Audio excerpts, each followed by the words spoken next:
നമസ്കാരം, മെട്രോ മാറ്റിനിയിലേക്ക് സ്വാഗതം. മലയാള സിനിമയെ സംബന്ധിച്ച് വളരെ ഞെട്ടിക്കുന്ന വാർത്തകൾ തന്നെയാണ് പുറത്തു വന്നുകൊണ്ടിരിക്കുന്നത്. ഇടവേള ബാബുവിനെ ചോദ്യം ചെയ്തുകൊണ്ടിരിക്കുന്നു. കഴിഞ്ഞ ദിവസം മുകേഷിനെ അറസ്റ്റ് ചെയ്തു വിട്ടയച്ചു. പിന്നെ സിദ്ദിഖിനെ കാണാനില്ല എന്നൊരു വാർത്ത. അത് മലയാള സിനിമയെ തന്നെ ഞെട്ടിക്കുന്ന ഒരു വാർത്ത തന്നെയാണ്. കാരണം സിദ്ദിഖിനെ ഇത്രയും സമയം ഏതാണ്ട് ഒരു 24 മണിക്കൂർ പൂർത്തിയായിട്ടും സിദ്ദിഖിനെ പിടികൂടാനാകാതെ നട്ടം തിരിഞ്ഞിരിക്കുകയാണ് പോലീസ്. പ്രത്യേക അന്വേഷണ സംഘം കൊച്ചിയിലും പുറത്തുമൊക്കെ തിരച്ചിൽ തുടരുന്നുണ്ട്. അതുകൊണ്ട് തന്നെ വിദേശത്തേക്ക് കടക്കാനുള്ള എല്ലാ സാധ്യതകളും അടങ്ങിയിരിക്കുകയാണ്. എന്തായാലും കഴിഞ്ഞ ദിവസം രാത്രി മുതൽ പോലീസ് അരിച്ചു പറക്കുന്നുണ്ട്. ബന്ധുക്കളുടെ വീടുകളായിട്ടെ സുഹൃത്തുക്കളുടെയൊക്കെ ആകട്ടെ എല്ലാവരും നിരീക്ഷണത്തിൽ തന്നെയാണ്. ഹോട്ടൽ അടക്കമുള്ളവരിലാണ് കഴിഞ്ഞ ദിവസം പരിശോധന അർദ്ധരാത്രി നടന്നത്. എന്തായാലും കുറച്ചു മുമ്പ് പുറത്തു വന്നത് സിദ്ദിഖിന്റെ കാറ് പുന്നമടയിൽ കണ്ടു എന്നുള്ള ഒരു വാർത്തയാണ്. എന്തായാലും പ്രമുഖ സിനിമാ പ്രവർത്തകർ അടക്കം പോലീസിന്റെ നിരീക്ഷണത്തിലാണ്. ഒരു പുന്നമടയിലെ ഒരു പഞ്ചനക്ഷത്ര ഹോട്ടലിന്റെ മുൻപിലാണ് സിദ്ദിഖിന്റെ കാറ് കണ്ടെത്തിയത്. എന്തായാലും സിദ്ദിഖിനെ ചുറ്റിപ്പറ്റിയുള്ള അന്വേഷണം തുടരുകയാണ്. തൻ്റെ മകനും അറിയില്ല എന്ന് പറഞ്ഞു കഴിഞ്ഞു. അതുകൊണ്ട് തന്നെ അന്വേഷണം എങ്ങോട്ടേക്ക് പോകണം എന്നുള്ള ആശങ്കയിൽ തന്നെയാണ് പോലീസുകാരും. എറണാകുളം പടമുകളിലെ വീട്ടിലും അതുപോലെ കുട്ടമശ്ശേരിയിലെ വീട്ടിലും അന്വേഷണം നടക്കുകയാണ്. കുട്ടമശ്ശേരിയിലെ 12 ദിവസം മുൻപ് വന്ന ഒരു ജോലിക്കാരൻ മാത്രമായിരുന്നു ആ വീട്ടിൽ ഉണ്ടായിരുന്നത്. അതുകൊണ്ട് തന്നെ തനിക്ക് നടനെക്കുറിച്ചുള്ള യാതൊരു വിവരവും അറിയില്ല എന്നാണ് ജോലിക്കാരൻ പറഞ്ഞത്, പോലീസ് സംഘത്തോട് പറഞ്ഞത്. എന്തായാലും പുന്നമടയിലെ പഞ്ചനക്ഷത്ര ഹോട്ടലിന് മുൻപിലാണ് നടന്റെ കാറ് കണ്ടത്. ഇത് അന്വേഷണ സംഘത്തെ തെറ്റിദ്ധരിപ്പിക്കാൻ വേണ്ടിയാണോ ഇത് ചെയ്തത്, അങ്ങനെയുള്ള ഒരു സൂചന പുറത്തു വരുന്നുണ്ട്. കാരണം കാർ മാത്രമേ ഉള്ളൂ. പഞ്ചനക്ഷത്ര ഹോട്ടലിൽ സിദ്ദിഖിന്റെ സാന്നിധ്യം ഉറപ്പിക്കാൻ പോലീസിന് സാധിച്ചിട്ടില്ല. എന്തായാലും മകനും അച്ഛനെക്കുറിച്ച് യാതൊരു വിവരവും അറിയില്ല എന്ന് തന്നെയാണ് പറയുന്നത്.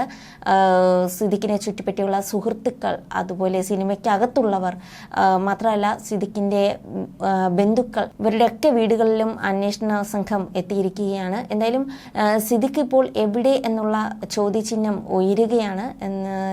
ഇന്ന് തന്നെ സുപ്രീം കോടതിയെ സമീപിക്കുമെന്നുള്ള വാർത്തകളും പുറത്തു വന്നിരുന്നു.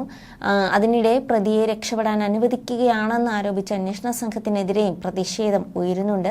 ഗുരുതര കുറ്റകൃത്യത്തിൽ സിദ്ദിഖിന്റെ പങ്കിന് പ്രഥമ ദൃഷ്ട്യാ തെളിവുണ്ടെന്ന് ഹൈക്കോടതി പോലും ചൂണ്ടിക്കാട്ടിയിട്ടുണ്ട്.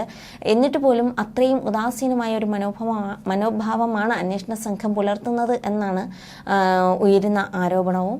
അതേസമയം കേസിൽ ഹൈക്കോടതി മുൻകൂർ ജാമ്യം നിഷേധിച്ച സാഹചര്യത്തിൽ നടൻ സിദ്ദിഖ് സുപ്രീം കോടതിയിൽ ഇന്ന് ഹർജി നൽകിയേക്കാനും സാധ്യതയുണ്ട്.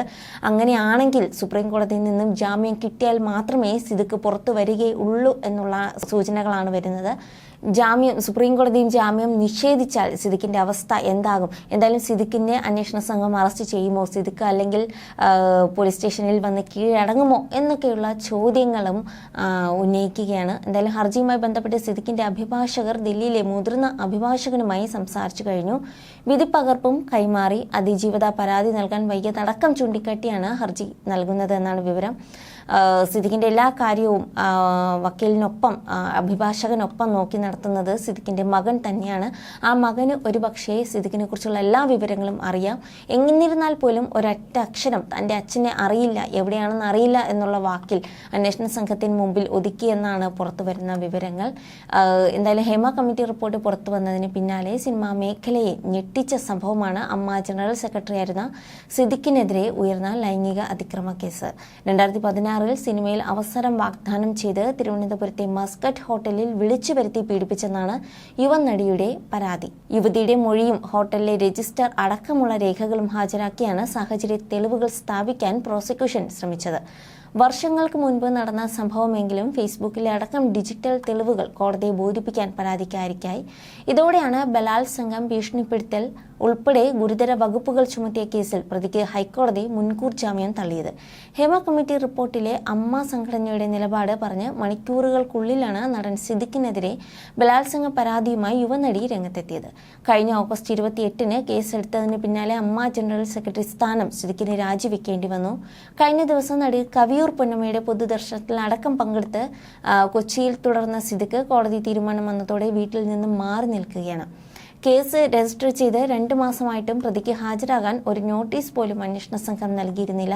ഹൈക്കോടതി തീരുമാനത്തിനെതിരെ സുപ്രീംകോടതിയെ സമീപിക്കാനുള്ള തിരക്കിട്ട നീക്കങ്ങളിലാണ് പ്രതിഭാഗം ഇപ്പോൾ. എന്തായാലും ജാമ്യം കിട്ടിയാൽ മാത്രമായിരിക്കാം സിദ്ദിഖ് പുറത്തു വരിക, ഒളിത്താവളത്തിൽ നിന്നും പുറത്തു വരിക എന്ന് തന്നെയാണ് നിഗമനം. അല്ലാത്ത പക്ഷം സിദ്ദിഖ് പോലീസ് സ്റ്റേഷനിൽ വന്ന് കീഴടങ്ങുമോ എന്നുമാണ് നമ്മൾ നോക്കിക്കാണേണ്ടത്.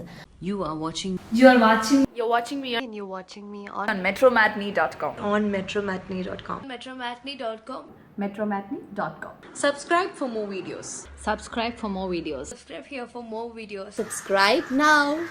Thank you.